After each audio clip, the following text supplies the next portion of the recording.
Good morning dear buyers and welcome back po dito sa ating YouTube channel guys. So, meron akong magandang balita para sa inyo guys. Alam nyo ba na marami na akong nababasa ngayong feedback na dahil dito sa brand na to, sila ay natulungan mabuntis. Alright, so ano nga bang product yon? So, ito ang ating Rosemark Kagayaku. Yan, Sleeping White Capsule. Yan, so meron na rin siyang oral sunblocks. 60 pieces ang naman nito and 349 lang siya. So, bakit ko nga ba nasabi na may mga nabasa ako? Kasi, isi-share ko sa inyo ngayon yung mga feedback natin na talaga namang nagpapatunay na ito ay nakatulong para sila ay mabuntis. Okay.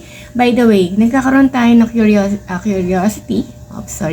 curiosity na bakit nga naman daw sila mabubuntis through Rosemark Kagayaku.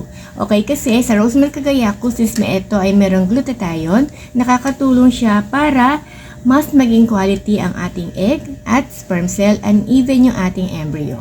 So dahil dyan, mas napapalakas at napagpapatibay nito at talaga naman sinabi nila dito sa mga comment nila na ito ay nakatulong para sila ay mabuntis. So, wala namang mawawala kung ito ay susubukan nung mga girls dyan na gusto talaga na mabuntis. Okay, pero syempre kung kayo naman ay gusto nyo rin makasigurado, mas maganda pa rin na mag-consult kayo sa inyong mga OB-GYN kasi sila talaga yung magbibigay sa inyo ng best advice kung talagang ang ganitong mga klase ng capsule yan or food supplement ay makakatulong sa inyo para talaga kayo ay mabuntis. Ayan.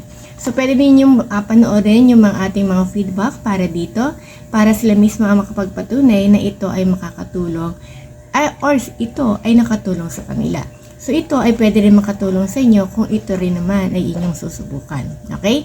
At uulitin ko lang, kung gusto niyo na talagang makasigurado kayo, best consult your OB-GYN natin. Okay? So, eto na ating mga feedback. Kayo na po ang mag-judge kung talagang dapat ninyo itong gamitin para doon sa inyong dream na pagbubuntis. Okay? So, take it away.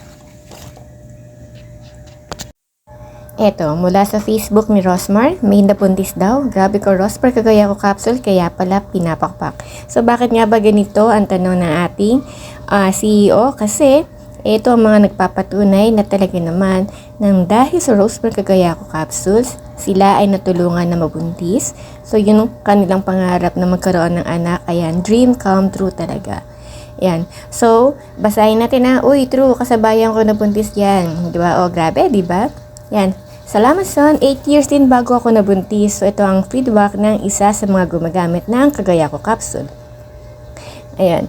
So, ito pa yung ilan sa mga feedback natin na talaga namang nagpapatunay na sila ay natulungang mabuntis. Ayan. Oo nga yan eh.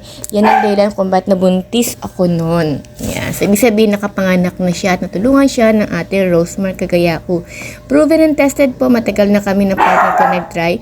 Pero after using the capsule, guys, I was so happy dahil nabuntis ako. Ayan. So, totoo talaga yan. Ako 1 year bago ako nabuntis noon. Kaya ginamit ko yan. Thank you. Napakaganda. Very true months. Preggy na ako. Ayan, guys. So, diba?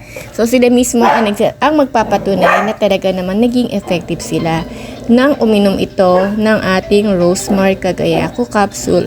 So, guys, ulitin ko lang kung gusto nyo itry. At best talaga siya para sa inyo para makatulong. So guys, pwede kayo mag-consult sa inyo mga OB-GYN. And guys, so after natin mapanood yung mga feedback natin para sa ating Rosemark Kagayaku capsule, so kung gusto po ninyo mag-avail, available po siya dito sa ating Shopee, Lazada, and TikTok account. Pwede na kayo mag-avail. 349 pesos lang yan. And then syempre, wag po kayo mag-alala kasi may nakalagay naman dito yung kanyang expiration date. Ayan. So, this product ay mag-expire pa sa April 30, 2025. Ayan, guys. So, kung gusto po ninyo mag-try, and by the way, guys, white capsule yung laman ng ating bottle kapag ito inyong in-avail sa akin. So, huwag kayong mag-alala kasi legit naman talaga to at tayo isang legit distributor ng Rosemark brand products. Ayan. So, meron ding memo para dito. And please also take note na ito ay FDA approved kaya wala kayong dapat ipag-alala. So, hindi totoo ang chismis na hindi siya FDA approved. Okay? So, approved na siya at talaga namang safe gamitin. So, thank you! Bye for now. See you next time.